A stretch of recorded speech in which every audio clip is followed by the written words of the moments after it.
एक नौजवान के हाथ में चिराग था तो मैंने नौजवान से सवाल किया कि बताओ ये रोशनी कहाँ से आई। तो जैसे ही मैंने ये पूछा कि ये रोशनी कहाँ से आई, इसने फूंक मार के चिराग बुझाया और कहने लगा हजरत जहाँ चली गई वहाँ से ही आई थी। आप फरमाते हैं कि मैं उस नौजवान की हाजिर जवाबी पर आज तक हैरान हूँ। 3 एक मर्तबा मैंने एक मुखन्नस को देखा। जब उसे पता चल गया कि उसने मुझे पहचान लिया है तो मुझे कहने लगा कि मेरा राज न खोलना और अल्लाह ताला क़यामत के दिन तुम्हारे राजों पर पर्दा डालेंगे। इसकी बात भी मुझे आज तक याद है और मैं लोगों के अयूब हमेशा छुपाने की सही में ही रहता हूँ।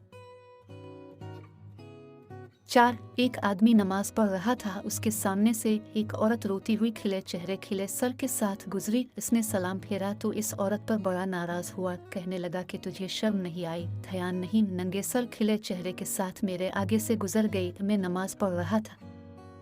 इस औरत ने पहले मुआफ़ी मांगी, फिर कहने लगी कि देखो मेरे खावंद ने मुझे तलाक दे दी और मैं इस वक्त गमज़दा थी, मुझे पता ही नहीं चला कि आप नमाज पढ़ रहे हैं या नहीं, मगर हैरान इस बात पर हूँ कि मैं खावंद की मोहब्बत में इतनी गिरफ्तार थी कि मुझे सामने से गुजरने का पता ही ना चला।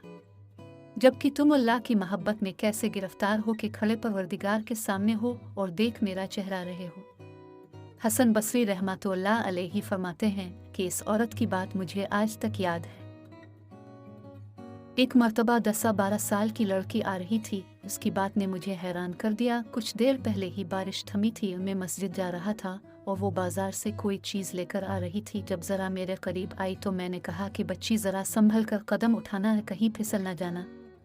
तो जब मैंने ये कहा तो इसने आगे से ये जवाब दिया, हज़रत मैं फिसल गई तो मुझे नुकसान होगा, अब ज़रा संभल कर कदम उठाइएगा, अगर आप फिसल गए तो आपके साथ एक पूरा तबका भी फिसल जाएगा। अब फरमाने लगे कि इस लड़की की बात मुझे आज तक याद है और मैं अपने दीन पर हमेशा इस्तिकामत की दुआ मांगता रहता।